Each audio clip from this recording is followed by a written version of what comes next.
and there are about 100 of them, deal with things that help the restaurants run their business in the back of house. Sales this year versus this time last year, making sure that they can take things off the menu if they run out of inventory items, things like that. I also do stuff for our HR partners and things like Workday and things like that also. I'm also an adjunct professor, which is a fancy word for like part-time at JCTC, where I teach databases, CIT 170. I'm also, I need to update the slide, an adjunct professor at U of L, where I teach professional development, BUS 201, which is a required course if you're a business major. So if you go to any local schools, chances are there's not going to be much escaping me. Sorry about that. I started coding when I was around 8 years old. My uncle, Hank from Texas, bought me a TRS-80 from Radio Shack. Now, many of you younger folks are probably thinking, what is Radio Shack? And maybe you only know it, if you do know it, as the place where your grandparents bought parts for like radios. But back a million years ago, they actually sold computers. And I got my first computer from Radio Shack. I had a whopping 4K. That's K, not megs, not gigs, not tera, K of memory. You plugged it right into the screen, right into your, not monitor, television set.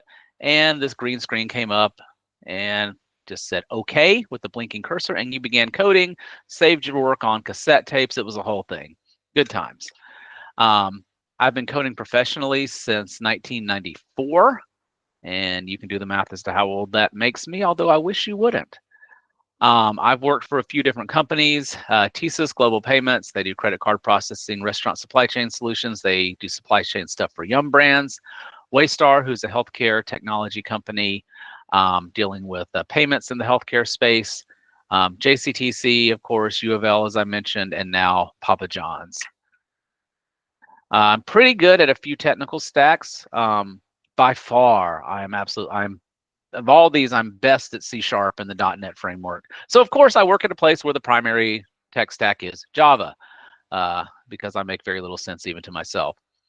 I'm also okay at JavaScript, jQuery, Java, and old school assembler language. That's a fun thing. I do another presentation where I go over the worst coding mistake I've ever made in my life, and it is an assembler. I'm okay-ish at Python. So I should put on there that I am now learning Swift. And I'm doing that so I can code games. I've got one game on the App Store now and working on another one so I can code games for phones that maybe my kids will play, because the stuff I do for work isn't super interesting to them maybe. So it's cool to be able to code something that they might be interested in. All right, I should also mention that I am responsible both at Waystar and at Papa John's for the Bit 502 program, which is the apprenticeship program Brian mentioned earlier, and internships and co-ops. And because of that, I get to work with a lot of people who are new to the field, which is awesome. And I'm also have now, both with Waystar and now with Papa John's, I'm in charge of the coding tests that we give to new team members coming in for, co-ops, internships, apprenticeships, things like that. So I've created coding tests, I've given coded tests, I've taken coding tests. So all that to say, I like to establish why I think I'm somewhat qualified to talk to you guys about this. Certainly not a perfect programmer, never will be, never intend to be, but I have been I've had the great benefit of getting a lot of experience from awesome folks. All right, so what is a technical interview? And FYI, as I'm going through this, I will pause occasionally to glance at the questions. Both of my monitors are filled right now, both with my presenter view and my actual view. So if I don't see your question, just bear with me. I will take a look in a moment. So what is a technical interview? A technical interview is an interview in which you are asked to perform some sort of technical task. Now, most people think, at least when we're talking in this sort of setting, that we're talking about writing code or SQL or something like that. And we kind of are here. But technically, if you want to be a nerd about it, and I do, a technical interview just means that you're going to do something technical. If you're going out for an HVAC tech role, you might be asked to go on a call with a seasoned HVAC tech to show that you know how to fix these things. But for what we're going to be talking about here, we're going to be talking about writing a piece of code that does a thing. These tasks can be very wide-ranging, but thankfully there are some common styles which will allow me to give you some tips to help prepare for this. So, question for you. Whew, look at that graphic. Why do companies do technical interviews? You can drop your, I'm going to try to figure out how to get over here. Okay, I figured it out. You can drop your theory in the chat. Have to prove you do the work they require for the job. Thanks, Rachel. John says, check if you can do what you say you can do. Awesome. Great things coming in to see how you solve problems. Thanks, Eli. Validate your knowledge as compared to your resume. Awesome, Steve. See if you have the necessary skills. Zach says, companies to check thought process logic. Brian says, because they can't think of a better way to evaluate you. Funny. Amber, the same reason some cashier jobs have you do a math test. You have the basic skills and so on. So these are great. These are great things coming through. So I'm going to keep going. What's the purpose of a technical interview? Verify that you know what you say you know. Okay, yeah, you wrote that you can code the latest Python styles and everything on your resume, or that you're like one of the top 8 experts in JavaScript in the whole known universe. Okay, cool, but my hamster could put that on his resume. Excuse me, her resume. But that doesn't mean you can actually do it. So I need to verify that you know that you can do what you say you can do. Make sure you can actually code. Kind of similar to the other thing, but it is one thing to say you can do it and another thing to actually do it. See how you perform under pressure. And that may seem jerkish, but it matters. When I was with TSYS a long time ago, we sent files to Visa and MasterCard. We were a credit card payment processing company, right? So we interacted with those guys. Sometimes things would go terribly wrong, and Visa and MasterCard had a cutoff for getting them their files.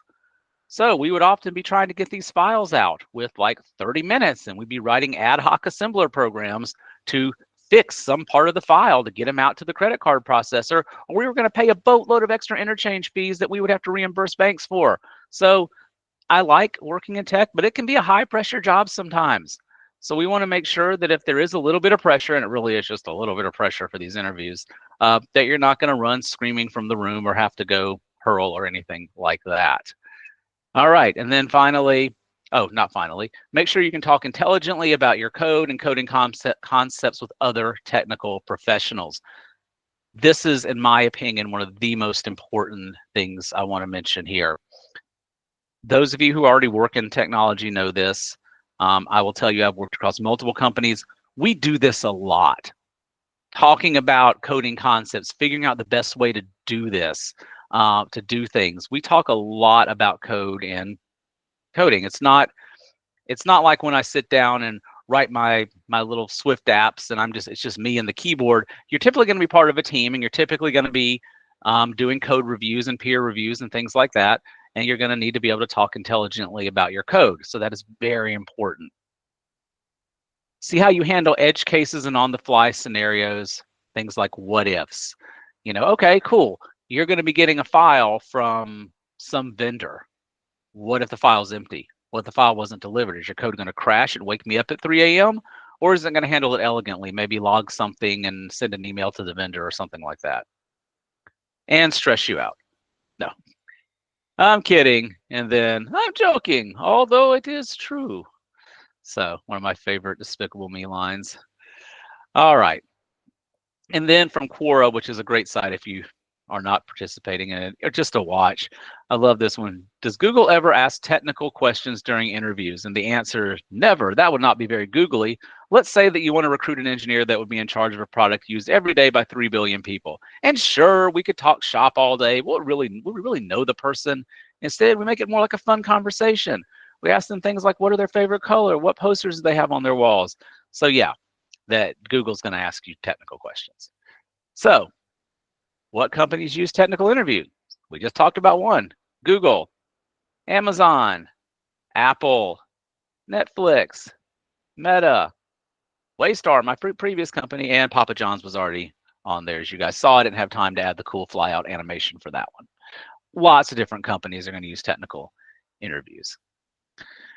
So we're going to go over types of technical interviews, and then I'm going to go over how you can prepare for each type.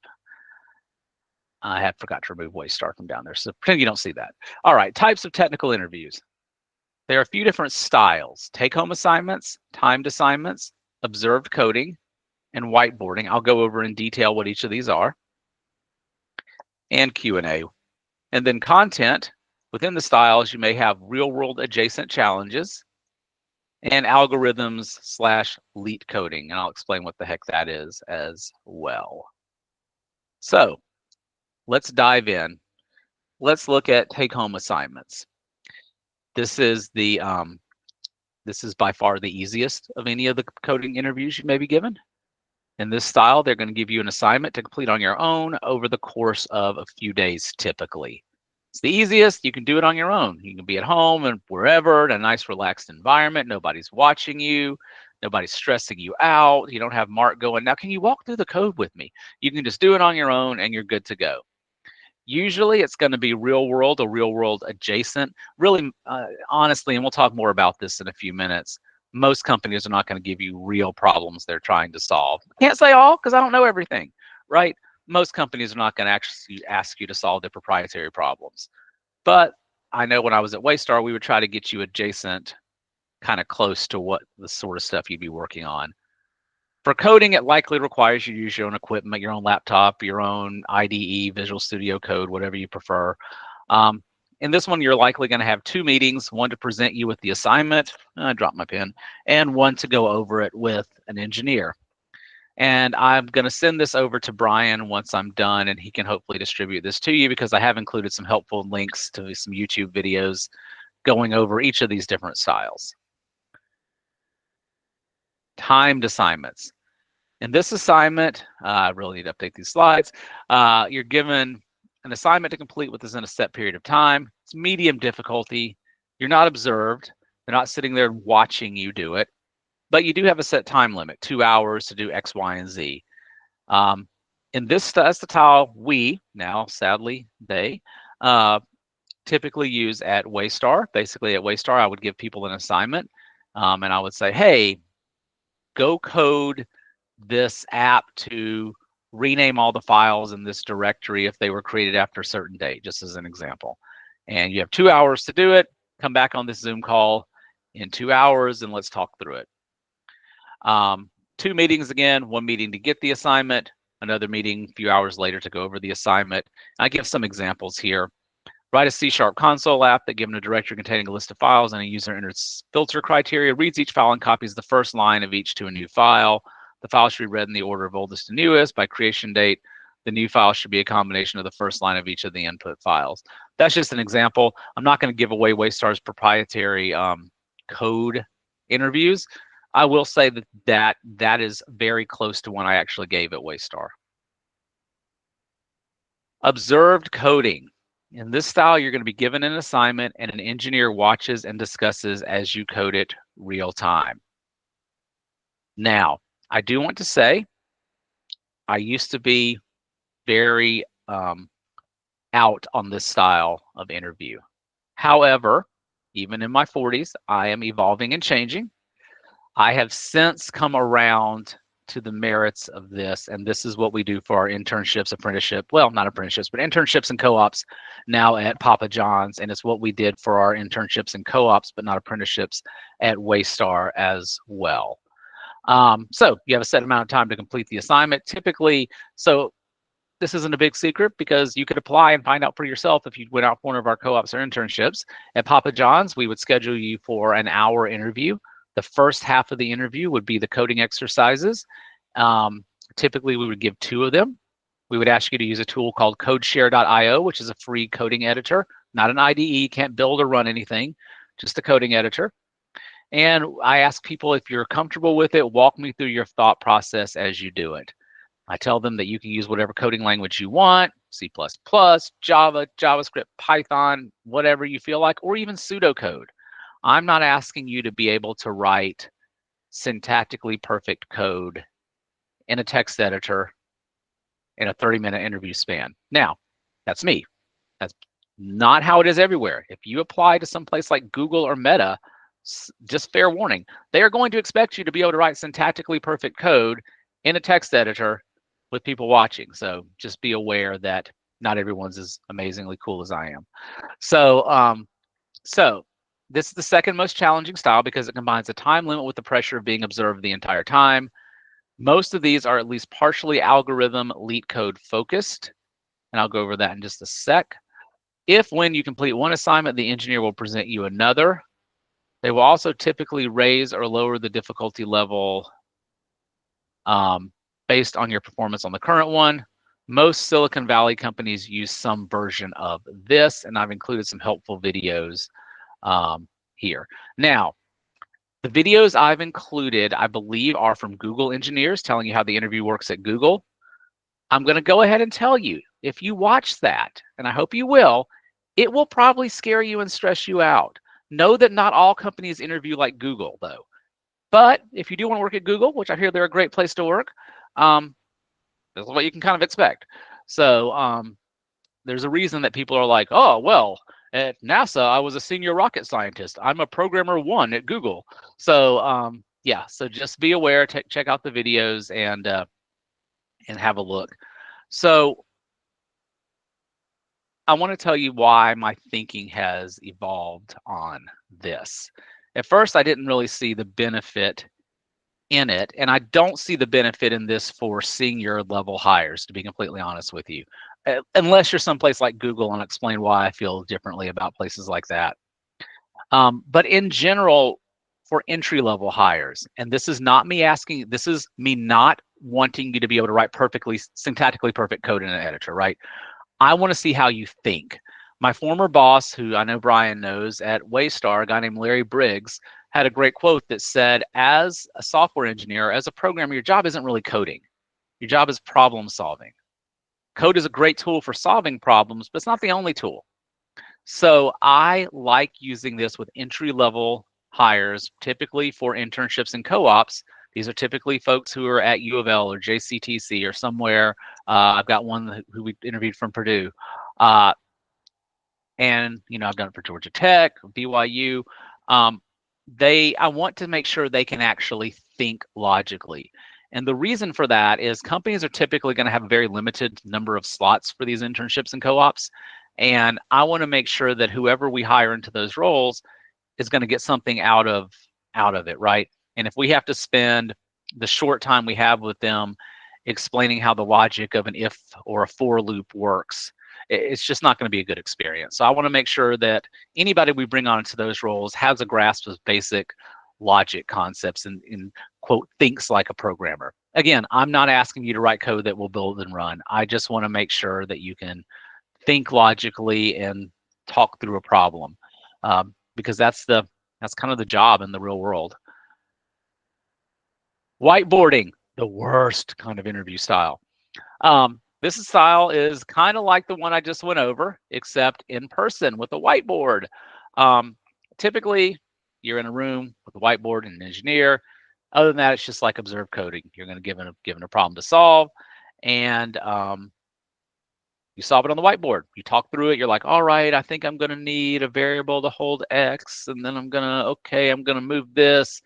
You talk it through on the whiteboard while they ask you questions, and you kind of work through it together with the engineer who's there. Typically, if you do good, they will raise the difficulty of the next question. If you do less good, they're going to lower the difficulty of the next question. Spoiler alert, you don't want them lowering your difficulty level, because while it might make you feel good about how you did, not going to make them feel very good about your chances of getting that job.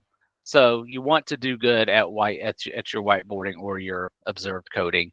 And I have included a video here going over some tips for that. I do want to go back real quick to observed coding. I mentioned, and this is a question for you guys, I mentioned that I like to do the interview in two parts. I do the coding exercises first in the first half, And then if you're not done, that's fine. I stop it after 30 minutes and we go into the talking part of the interview.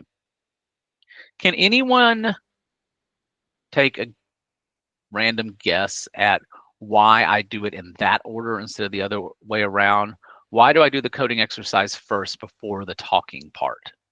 Any theories there? You can drop them in the little chat or whatever. I won't make you stare at me. Yeah, that's true. Brian says gives you something to talk about, helps you frame your interview questions. Yep, all great things I hadn't even thought about. Gives the candidate a chance to explain their thinking process. Yep, for sure. Zachary, why chat if you know they won't fit? Don't want to waste too much time if they can't code. All right, all these are things that are great, and to be completely honest with you, are not things I even thought about.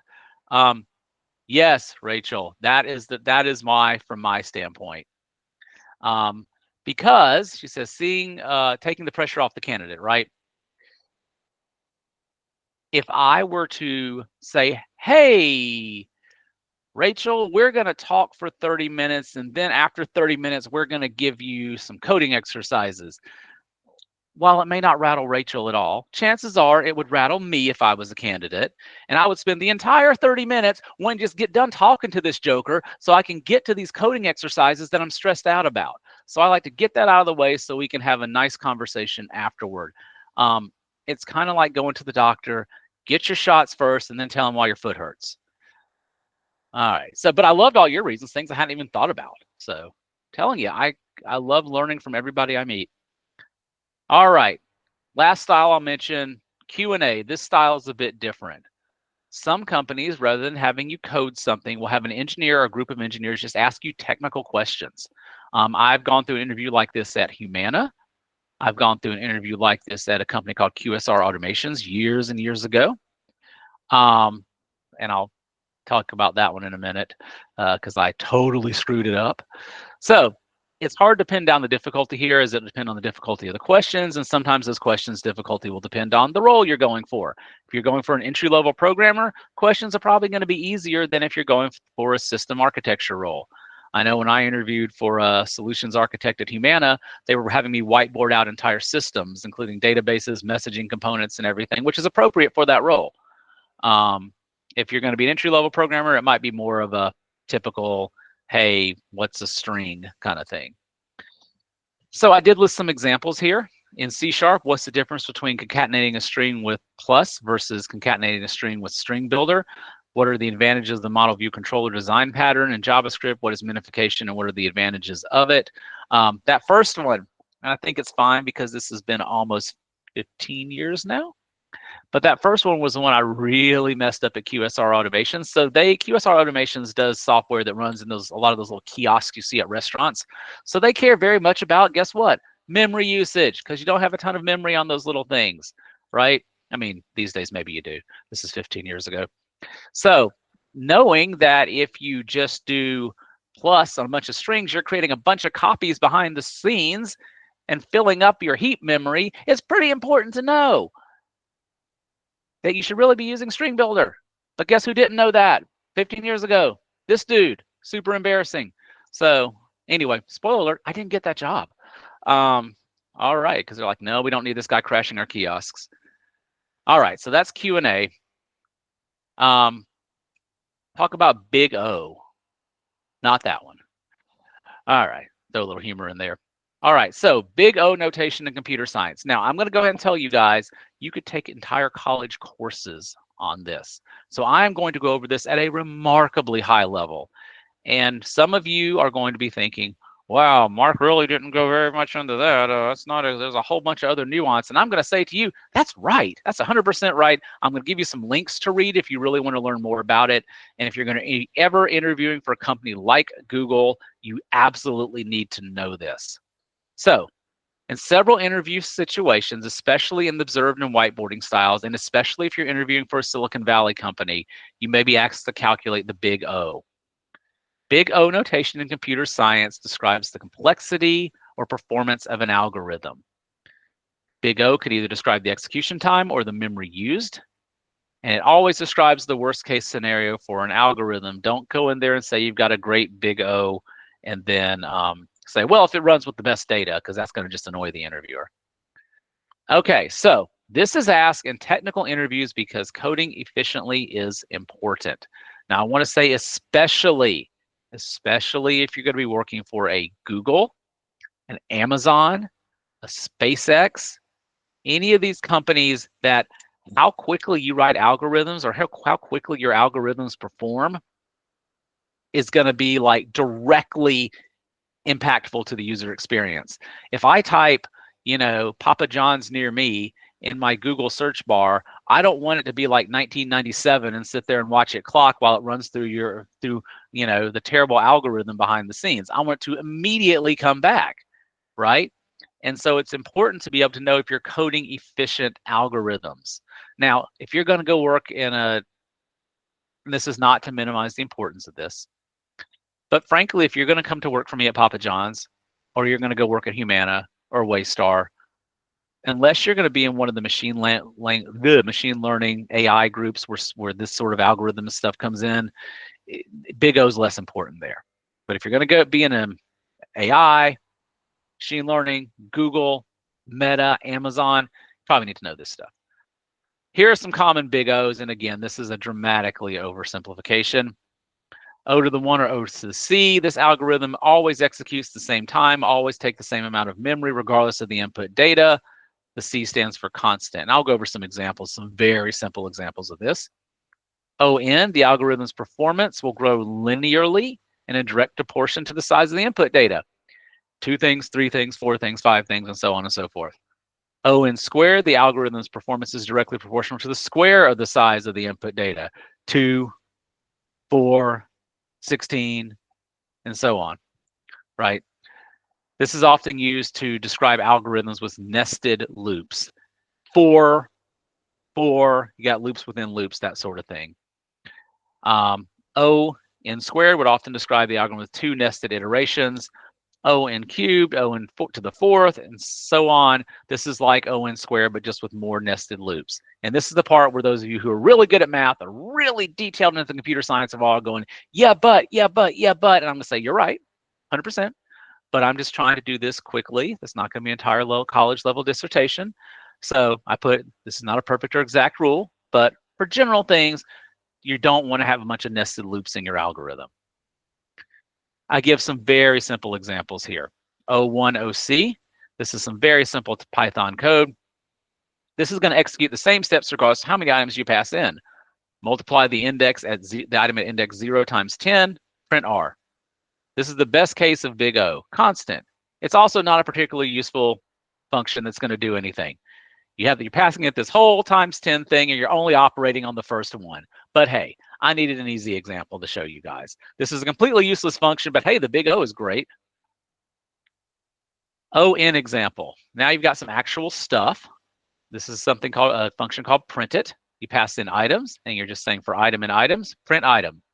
So in the Python code above, it's going to execute the same number of times. This is that linear progression we talked about, as there are items in the input list. This is because we're using a for loop to iterate over the list. If there's 4 items in the list, you can iterate 4 times, 100, 100, 1,000, 1,000, and so on and so forth. This is linear Big O or ON. ON squared. This is print nested for item and items, for item 2 and items. Print, and it's just printing out item space item 2. Then you press in 1, 2, 3, 4. This contains a nested loop, a loop within a loop. It's bad usually.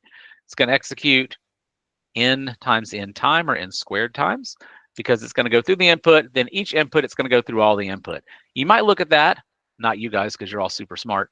You might look at that and say, but Mark, it's just going through the item, and then you're going through the item again one time, and you're going, nope, that's not what it's doing. It's going through the item, then every single time it hits an item, it then goes through all the items again for that, and then it loops back to the next one, then goes through all the items again for that, and so on and so forth. And that's a terrible, terrible function, and please never ever write that in an interview or in real life or anywhere like that. But that's ON squared. And so forth. You put another nested loop, you get ON cubed, and so forth and whatnot. Now, because I took like 5 minutes to explain one of the more complex concepts in computer science, I've included some links where you can actually learn about it for reals, and I urge you to read up on that and be prepared. Again, don't spend a lot of time on this unless you're going to be going for one of our friends in California, but yeah, it is important if you're going to be trying for that. All right, so I didn't want to just dump a bunch of technical interview stuff on you. I wanted to give you some tips for doing well on these things. So, first of all, know your coding language and know your coding language well. This is very important if you're going to be going out for one of those companies that require you to write syntactically perfect code on a whiteboard or in a text editor. A lot of companies are going to let you pick. I know for my interviews, both at Waystar and at Papa John's, I don't really care what language you use. Again, I'm okay with pseudocode. But I think all the major Silicon Valley companies are now at least letting you choose Python as an option. Most folks are pretty good at Python, or at least have a grasp of Python. So that should be helpful, hopefully. And then I mentioned some companies will give you the choice, some won't. Know what type of technical interview to expect. If you're unsure, ask your recruiter. If your recruiter's like, hey, Jason, you're going to be having a technical interview on Thursday with Joe Smith and Bob Johnson. Say, okay, great. Can you give me just a general idea? I know you can't give specifics, but can you give me a general idea of what I'll be expected to do just so I can prepare myself mentally? Most recruiters are going to be very willing to do that. If a recruiter's like, I guess you'll find out, that might be a red flag. So you can choose what you want to do in that situation, but most recruiters are going to be cool and at least give you a high-level overview. Practice, practice, practice. Grind LeetCode. So now is a good time to talk about LeetCode. I'm going to include, it's just leetcode.com. It's not super complicated to get there, but again, it's linked from this deck. LeetCode is a site that lets you, I'll see if I can actually go to it here for you. It lets you, if you have not used it, it lets you go in. Okay. Fine, whatever. It allows you to go in and explore. Give me just a second here. I know you can't see what I'm doing at the moment, so just bear with me 1 second to sign in. They have changed it up a little bit, which is super annoying. So sign in, carry the one, okay. Username or email, is it going to actually work? I may just be telling you about LeetCode because I'm not going to make you watch me go through a forgot your password process. Okay, sign in. Hey, it worked, all right. Look at there, look at there, look at there. All right, so I'm going to move this over to the screen so hopefully you can see it. This is LeetCode. Just clicked on the Problems tab at the top. You see you can sort the list here by difficulty, easy to hard. You can look at the acceptance rate for all the problems. You can click on a problem to see what it does, like this one's saying, stop changing things. Change is bad. Okay. All right. So basically this says, check if a word occurs as a prefix of any word in a sentence, gives you a problem, some examples. You can use this drop-down list to choose whatever language you want to code in, and then you code it. You can run the test cases, and then you can ultimately submit it. And when you submit it, it will tell you you ran faster than X percentage of other submissions with memory usage that's like X percentage of other submissions. I strongly recommend that you go out to LeetCode, get yourself an account. It's free. They'd be happy to sell you some stuff, but I haven't bought anything from them. It's free, so I would definitely recommend that you go out there and practice your LeetCode. Start with easy and work your way up. And don't get discouraged if you're like, oh my goodness, I can't even get the first problem. That's fine. Neither could I when I first started. And I'm still not great at it, but I just see it like a game, right? No pressure. And what you're doing, it's kind of like going to the gym, but for your brain. You're training your brain to think like this, to think through problems.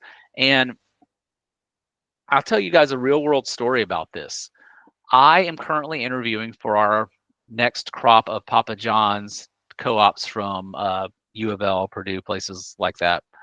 And I had one guy that I interviewed early last week, and He told me that he did leet code for fun, and boy, did it show. He was like head and shoulders above so many other candidates when it came to his coding ability. Um, so much so he was like, "Do you mind if I code this 2 ways just because I want to try some?" It's just like it was really cool to see that actually paying off. And I don't think it's because he was like that much smarter than anybody. It's just he practiced, right? It's kind of like if you're trying to do any kind of sport or any kind of hobby, the more you practice, the better you get at it. So, and even if you'll never be coding an algorithm in your life, in your actual job, which is a possibility, by the way, algorithms are not everywhere in your job, like they might make you think in TV and degree programs. Um, it's still great practice for problem solving because it trains you to think through problems. So check that out, get yourself an account, and I promise you, you stick with it, it will make a difference in your interview skills because I've seen it in real life now. Start with easy, work your way up to hard. Also, code real world adjacent applications. Think of something that you're passionate about and just go decide to code it and pick a language, pick what you want to do and go do it. A couple years ago, I interviewed somebody for the Bit 502 program at Waystar who had coded an application to analyze traffic patterns coming out of his church with the idea of using some sort of intelligence to optimize those traffic patterns and get people in and out of church quicker. I've had people code stuff to look at things like hiring practices among companies in different parts of the country. It's just find something you're passionate about, even if it's like me. I trying to learn Swift so I can code apps for my iPhone. Pick it, learn how to do it. Look at sites like Stack Overflow when you can't figure it out, and just force yourself to learn to code in the language in a real world type scenario. That is very, very valuable experience and is going to help you a lot. Know your data structures well. I hated data structures class in college a million years ago, largely because the professor hated several of us that were in a certain degree track, but nonetheless, it is so important. You need to know the difference between an array and a linked list and a stack and a queue and all these data structures. So if you know your data structures and know which ones to use and which points, that's really going to be helpful to you. Get good at thinking about edge cases. This happens so often in the real world. I mentioned some earlier. You're expected to read a file. What if the file didn't arrive on time? Does it go boom? What if the file's empty? What if the file's misformatted? What if you're getting some JSON, that's JavaScript object notation, and you're missing a field? Are you going to crash? Hopefully not. But you need to think about edge cases. And I mentioned one thing companies look for: can you anticipate one-offs and edge cases and code for them? Data structures. Almost every technical interview style is going to require you to have a good understanding of data structures and when to use which one. The most common data structures, you guys know this: array, stack, queue, linked list, tree. Each data structure has advantages and disadvantages that make it ideal or not for particular scenarios. Helpful reading. Here's some data structures links. And again, you'll get this presentation. Edge cases, and I just give some examples here. I've mentioned that one already. You're asked to read an amount from JSON and do math on it, but the amount or the math resulting from the amount is out of range for a particular data type. One of the first, when I was at Waystar, I would design challenges for my Bit 502ers, and whoever got it figured out first, whoever fixed the bug first in the challenge would get like a $25 Amazon gift card. That was one thing I did I coded a little financial aid application and had you enter financial aid and had a ticket opened saying, hey, this financial aid app crashes, but only for one student. Why? And basically what you find out is that the amount, at one point it asks, how much do your parents have in their 401k or something? And for this particular student, the amount exceeded the amount that could be stored in an int32 in C# when they did all the math. So that's what caused it to crash. So think about that kind of edge case. I mentioned that earlier. Ideally, you should code for these edge cases in your initial go at it. But I really think if you just code the basics of the program first, then go back and put in your edge cases, that's totally fine. And often your interviewers will ask you things like, hey, are there any edge cases you can think of? So just be ready to think of those sorts of things. Communications. You need to get really, really good at talking about your code. I know I saw somebody mention being an introvert earlier. I am actually an introvert as well. I just force myself to be an extrovert, and I know that's so much easier said than done. But I'm well into my 40s now, so I've had lots of practice. It's hard. I get it. I get that this sucks. I get that it may not be fair or an actual representation of your coding ability. I totally get it, but unfortunately, it's what I'm trying to do here is tell you the world as it is, perhaps, and not the world as it should be. So get good at talking about your code. A big part about what we look for at Waystar and Papa John's is whether you can have a good conversation with one of our engineers about your code, as these are conversations we have in real life every single day. As a matter of fact, I just had today at work, I had a conversation because we had a file feed going to one of our vendors and it crashed.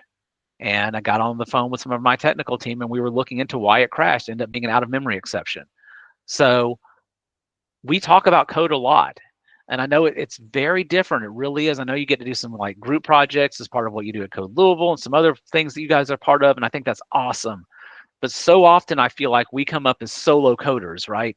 We sit in our little offices, we write amazing stuff, and then we go to work and they're like, all right, Mark, now you're part of a 15-person team and you need to talk to them all about your code and explain why you did it this way. And it's like, oh, so it's hard and it's a transition. I get it, but it is important because I want you to be able to get an amazing job that you'll love. All right. At Waystar and at Papa John's, Mark needs to update his slides. We often hire engineers who don't even finish the assignment if they can talk about their code and what they can do to complete it. It's okay not to be the fastest coder. If you can talk about, yeah, man, if I had more time, I would have done this, that, and the other, that's even kind of more awesome in a way because it shows that you're thinking ahead. So don't stress if, what have I done here? There you go. And don't stress if you don't finish. Be prepared for questions in these interviews like, if you had all the time in the world, what would you add? That's a question we've asked. Maybe more test cases, maybe more validations on your input, things like that. What error conditions could occur and how could you code to handle them? Empty file, format exceptions on the data you're getting. Can you think of any more efficient ways to code any of this? I actually asked this question last week to a candidate that we interviewed, or maybe it was the week before for the co-op position. We had a challenge where basically they looped through an array and they were supposed to compare for the length of the shortest array. And they had all this front stuff to figure out that arrays were equal. And I was like, well, could you do it without that first loop perhaps and rework it to do that? And they were able to do that.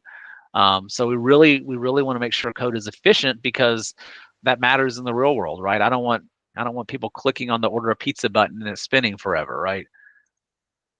Be sure to ask for clarification on any parts of the assignments you are not 100% clear on. As a matter of fact, when I am creating a code test, because I am a nerd, I'm a details person, I will just put so much detail into exactly what I want the interviewee to do.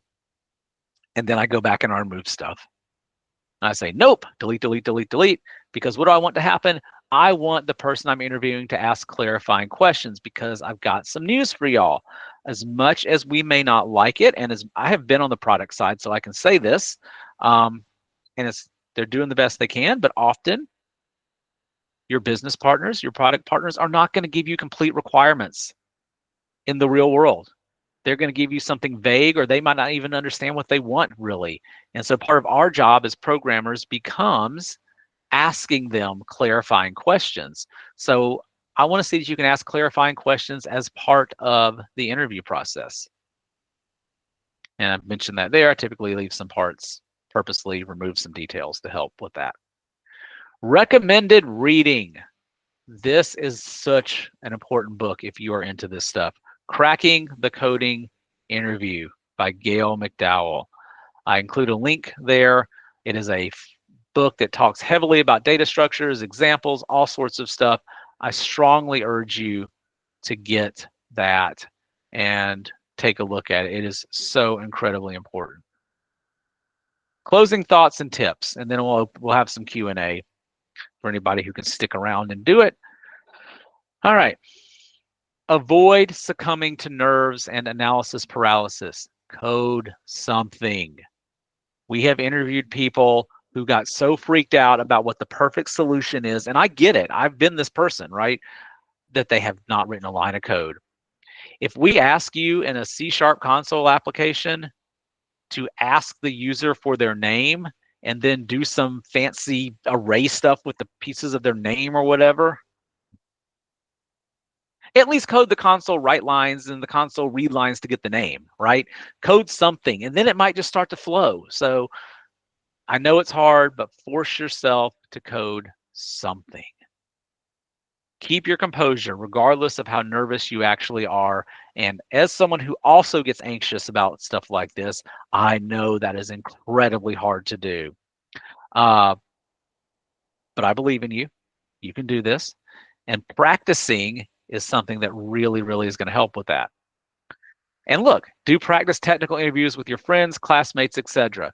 You've got a good community of folks here going through Code Louisville, right? You guys could work together to practice some technical interviews with each other. Practice talking about your code. Practice asking those clarifying questions, answering questions about your code. You've got all this right in front of you. You could use it and get good at it. And that's going to do two things. It's going to make you do better in your interview, and it's going to help with those nerves. So you're not just sitting there staring at the screen going, oh, crap, oh, crap, oh, crap. So practice. All right. So this next part, I'm going to be the grumpy old man for a minute. Don't let being annoyed by the concept of technical interviews cost you a great job. So here's what I mean by that. I have known people who have said, you know what? I applied at Waystar and they asked me to do a technical interview. Well, you know what? I'm not giving them my code for free. They want me to write code for them. They can pay me for it. So I love you guys, but I'm going to tell you a really hard truth right now. Nobody's trying to steal your coding exercise code and go put it on into their production environment. Okay? So if you're annoyed by it, I get it. It stinks having to do these kind of things, but I also want you to be successful. So I would view this as kind of like going to the DMV. You don't have to like it, but you'd also prefer not to go to jail if you get pulled over. So I would just deal with my frustrations, go scream into the wind or something, hit a pillow, and then come back and do really good on the coding exercise. Because if you self-deselect from these processes, we're just going to hire someone who will do it. I mean, I don't mean that to be mean, but that's just how it is. And so please, I want you to succeed. I love Code Louisville. I love what Brian and these guys have done. Don't select yourself out of this process because you think it's dumb. It may be dumb, but it's kind of the world we live in. Remember, we all hate technical interviews. I don't really enjoy giving technical interviews. I see it on my calendar. I'm thinking, oh, crud, I have to stress somebody out this morning. I don't like to do that. I try to be a nice guy.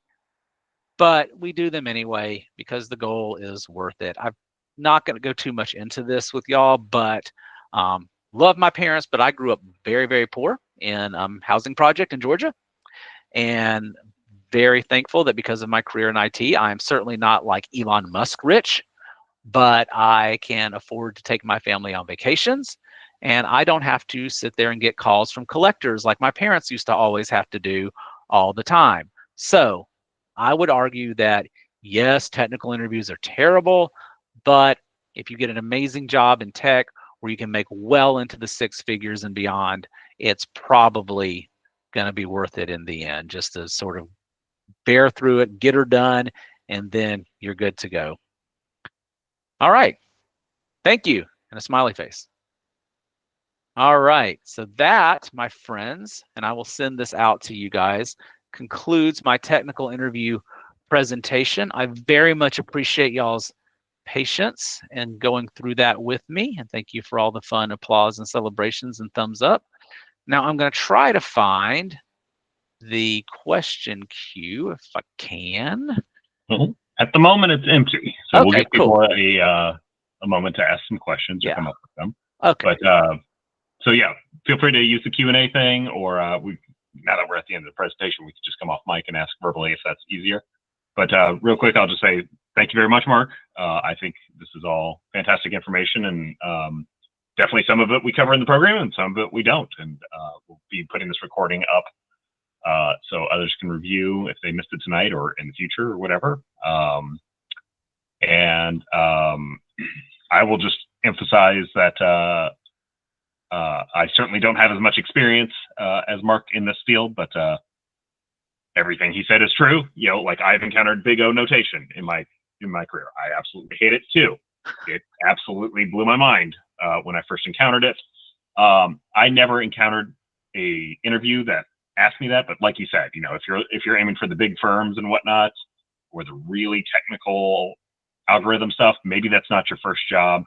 You know, so maybe you don't have to focus on that now because you're looking for something more. But if that's where your career goals are, start reading about big O notation and data structures and all, you know, everything that he mentioned. He's right on with all that stuff. So, awesome. Thanks, Brian. I did see some questions come through, so now I'm trying to find the question queue. Yeah, so you just hit in the bottom right, there should be like an activities button. It's like 3 shapes. Yep, and then I see it. Section, but I'm happy to read them off for you as well if you prefer. Thanks, Brian. I found it. I appreciate it. So we'll just start with Rachel. She asked, what are your degrees in and have they helped you as much as your experience? That is a great question. I have a bachelor's degree in computer science. I started my master's degree, but then stopped. I would love to tell you I had some big life reason. I just, didn't, just stopped. So the answer is, and this is a great question, and I'm going to answer this very carefully. The easy answer is no, my degrees have not helped me nearly as much as my experience. And I am a big believer, a question I get a lot, because I talk to a lot of high schools, right, is do you need a degree to be successful in a computer programming, computer science type career? I firmly believe you do not need a computer science degree to be an amazing programmer. Some of the best programmers I've ever met, and I do not count myself among them, so this is not me like being arrogant, but some of the best programmers I've ever met don't have degrees. My very first mentor, amazing programmer, didn't have a degree. But here's where I want to tell you sort of another hard truth about the whole degree thing. And this is what I tell the high schoolers as well. A lot of companies, including mine, including Waystar, including some other ones here locally, are getting much better about not gatekeeping with the 4-year computer science degree for entry-level roles, which I think is amazing. However, what you also see at almost all these companies is there may not be a requirement for a degree to get in the door. But let's say you want to get promoted to vice president. There's probably a degree requirement there. So what I always urge people, at least high schoolers who may not come from a financial background where they can easily afford to go out and go to U of L or whatever, right? I say, look, get yourself in the door somewhere. Take an amazing program like Code Louisville. Find some place that will hire you entry level without a degree. And then guess what? Most of those places have tuition assistance programs. So that's what I did a million years ago.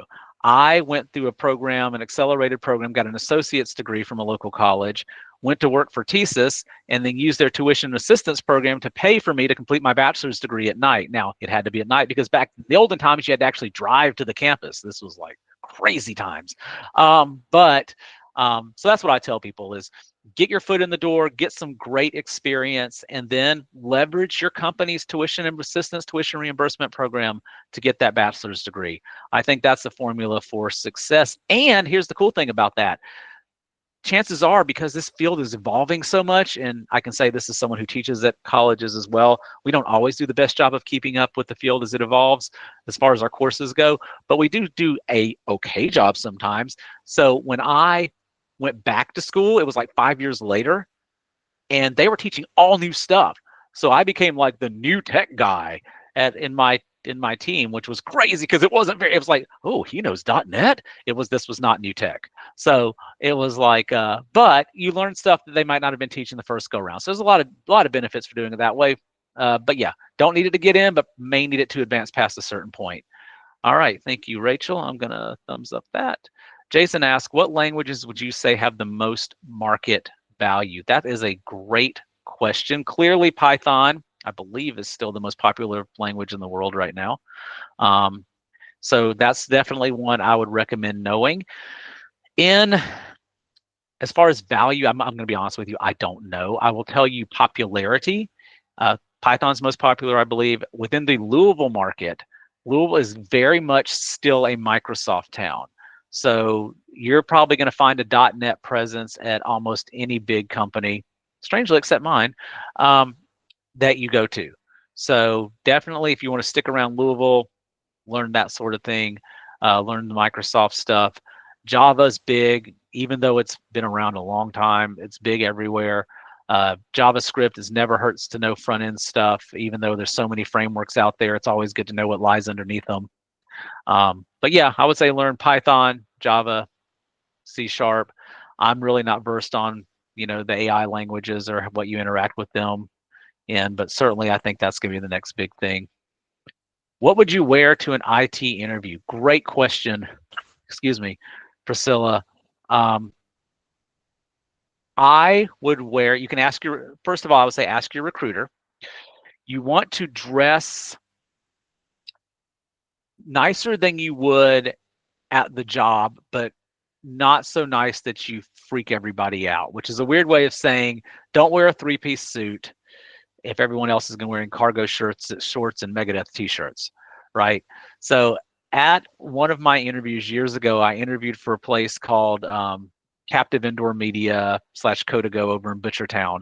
And I wore this nice suit, tie, jacket, whole thing, went up there. The guy who came out to interview me, who I actually ended up working with in Waystar later, was wearing, no lie, cargo shorts and like an Iron Maiden t-shirt. So I felt so weird. I like took my jacket off like slowly and kind of loosened my tie, and so it was a whole thing. But I will tell you, as someone who, again, I've been doing this a while now, and I've interviewed a lot of people, I'm never going to hold somebody's dress against them. But everybody's not like me, so I would say it would be better to dress nicer than dress more slow. I wouldn't wear this to an interview. Okay, I'm only wearing this because we're all family here. I can wear my t-shirts around y'all, but I would definitely say, it's never gonna hurt you to wear a tie. Worst case scenarios, they're like, man, take your tie off. We're cool here. And then you can like do this real dramatic thing where you take the tie off and try not to strangle yourself, because I would totally accidentally do that. In your opinion, what would you say? Oh, thanks, Patricia, for that. In your opinion, what would you say is the most important knowledge you as part of your job is? Most important knowledge. Good question, Skylar. I would say it's the ability to think through a problem. After you've been doing this a little while, different coding languages are just syntax. Whether you're doing it in Java or C# or C++ or Python.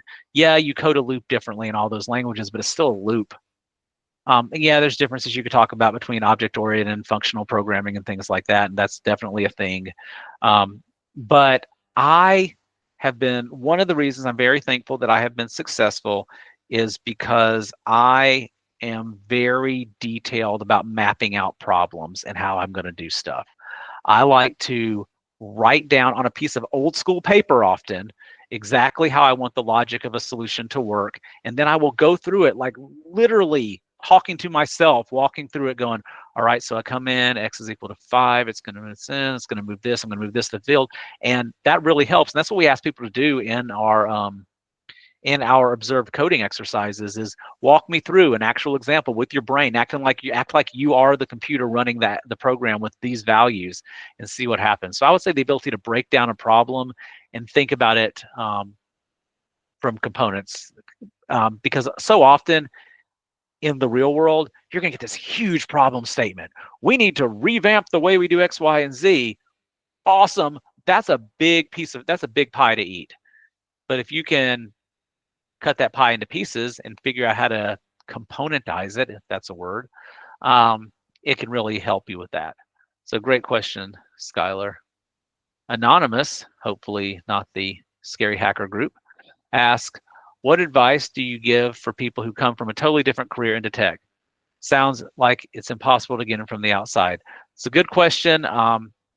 I would argue that my apprentice, Analia, from Waystar disproves that. She was an aviation mechanic before she became an apprentice, and now is an amazing software engineer.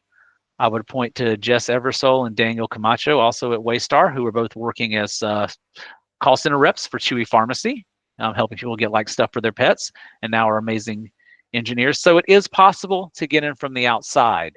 Is it hard? Yeah, it's hard. And I mean, I'm not going to lie to you guys. The market's weird right now, right?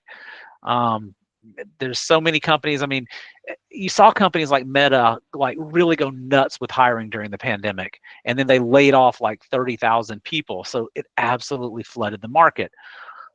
One of the, as much as we all hate the whole return to office trend, one of the benefits of it is that it does make it where you are competing with people, say in Louisville now, or whatever city you're trying to move to, more than everybody throughout the whole known universe who may want to work at this company. But as far as what tips for breaking in from the outside, I would say you need to get an actual piece of code on your resume. And again, it doesn't have to be some big project for, Humana or something like that. It can be something you're passionate about. Write something, put it out there on GitHub, make it contribute to open source projects. There are nonprofits that probably could use coding help. You could reach out to local nonprofits, find a field that you're passionate about, and get with those nonprofits saying, dude, I'll fix your website up for free. Yeah, it stinks to work for free, but that's real experience, and that's real stuff that can go on your resume, and that's going to make you stand out from people. I'm telling you, we do even for our co-op jobs, we do to keep things equitable, we do a matrix of like grading. Each interviewer grades somebody 1 to 5. We aggregate the scores, and one of the things we put on that matrix is bonus points if they've actually done a project, whether that be at Code Louisville or whether that be at Metro United Way or whatever. If you've done something, you get bonus points, and I think a lot of companies do that too. So I say just go code something, put it out there on your GitHub, share your GitHub as part of your resume, have it right at the top, put your GitHub out on your LinkedIn, be sure you have a LinkedIn, and then network, know people at these companies, and reach out as far as like getting those connections will help you get your foot in the door as well. Great question, Anonymous. Patricia says, are there a lot of companies that would pay for you to go to school and finish your degree? I can't speak for just in general, but I will say most companies I work with around here in Louisville, Papa John's, Waystar, Yum Brands, including KFC and all that stuff, Humana, QSR, they all have tuition assistance programs. UPS for sure. So yeah, I would definitely say there are a lot of companies here that will pay for you to go to school. You think, oh my goodness, all these companies are being amazing. And maybe we are, but we're also into retaining amazing employees. And we feel like if we offer you this benefit, then hopefully you'll go get your degree and you'll be even more awesome for us and you'll stay with us. So yeah.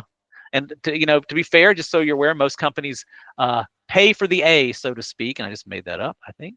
But basically, you get a percentage reimbursement depending on how good you do. So 100% for an A, 90% for a B, and so on and so forth. So keep those grades up, kids. But yes, most companies around here at least will pay for you to go to school. And I can't imagine the Silicon Valley companies wouldn't as well. I'm sure Meta, Amazon, Google, all those guys would as well. I know Amazon does because they put it on their warehouse commercials, right? All right.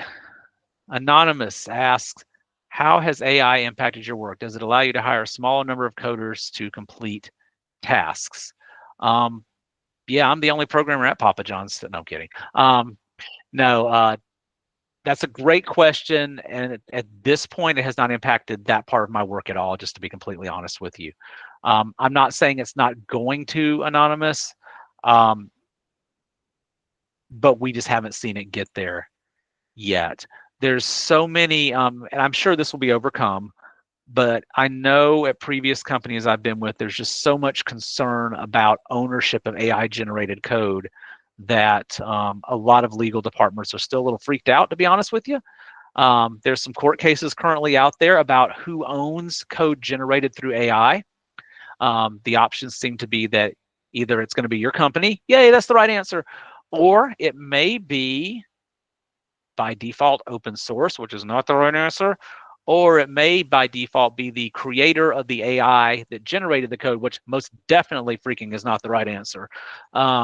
So we're still trying to figure some of those gray areas out. Do I think those are going to be showstoppers? Absolutely not. It's going to get handled. It's going to get figured out, but it is slowing things down a little bit. Now, startups, that's a little bit different. They got to be fast. They got to be lean.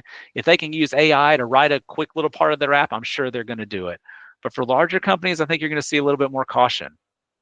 That being said, people are looking to bake AI into parts of it. I don't think it's a secret for me to say, for example, my previous company, Waystar, is looking to bake AI into every part of what they do. I can say that because it's literally on their website. So, but that's not really replacing programmers. That's using AI and large language models to get their stuff into more efficiently as far as for their customers and things like that. Will AI eventually replace entry-level programmers? Gosh, I hope not. I just don't know, and I really don't think so, because there's so much that an actual person can do that an AI can't. As far as like edge cases and thinking, and supposedly there's going to be, I read an article, this thing called prompt engineer eventually, which is going to be a for real job. Maybe this already is a for real job, where it's somebody who's going to get really good at asking Chat GPT or Gemini or Apple Intelligence questions to get them to generate the exact code you want, which feels a whole lot like what happens in low code or no code solutions. Then you have to pay more for a prompt engineer than you would have just had to pay for a Java developer. So my opinion, it's a very long-winded answer, but I would say not within the next 5 or so years. So you think you guys are well positioned. All right, great question, Anonymous. Zachary asked, what would you recommend putting in a resume to make it stand out against others?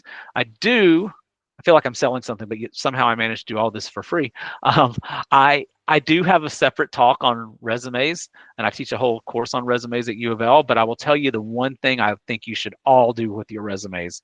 As fellow IT nerds like myself, you need to, at the very top of your resume, have a skills summary section. You say, Mark Hamner, my email, my LinkedIn, my GitHub, immediately, skills summary.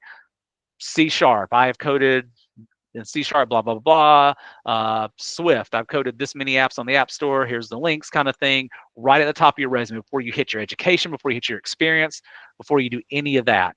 I think that's so important. GitHub needs to be on there.